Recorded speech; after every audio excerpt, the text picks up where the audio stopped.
Lantaran sakit hati digugat cerai oleh sang istri, seorang suami di desa Kramas, Kecamatan Blabatuh, Gianyar tega menganiaya dua anak kandungnya. Bahkan aksi penganiayaan tersebut direkam langsung oleh pelaku inisial NS 40 tahun. Dalam video berdurasi 1 menit 44 detik itu, pelaku terdengar melampiaskan amarahnya. Berkali-kali pelaku mengucapkan nada ancaman akan membunuh kedua anak beserta istrinya yang telah membuatnya sakit hati. Pelaku yang temperamen itu berulang kali mendorong anak perempuannya berinisial NLP 17 tahun, lalu menjambak rambut anak laki-lakinya inisial KAK 6 tahun. Pelaku merasa tidak terima saat mendengar informasi bahwa dua anaknya ini akan dipindahkan sekolah oleh sang istri inisial NWL 35 tahun.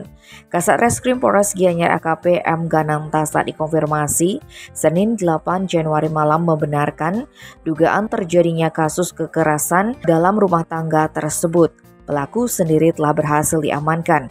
Berdasarkan keterangan pelaku maupun sejumlah saksi, permasalahan ini bermula sejak tahun 2017.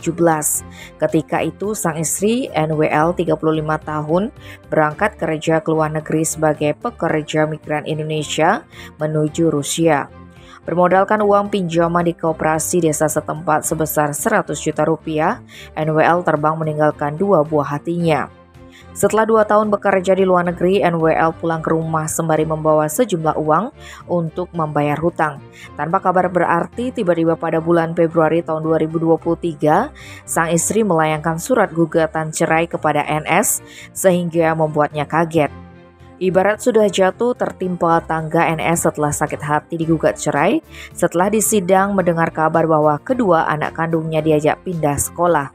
Tepat di hari pertama tahun 2024, si ayah pun menanyakan kebenaran kabar tersebut langsung kepada dua anaknya. Namun dalam kondisi tertekan dan takut, si anak tidak jelas menjawab siapa yang mengajaknya untuk pindah sekolah. Pelaku yang sudah menduga itu rencana mantan istrinya menjadi kesal dan marah. Dua anak yang tak berdosa ini pun menjadi pelampiasan. Mereka didorong, dicaci maki, dijambak, bahkan diancam dibunuh menggunakan belakas. Saat penganiayaan terjadi, pelaku NS juga langsung merekam menggunakan handphone, kemudian dikirim ke NWL.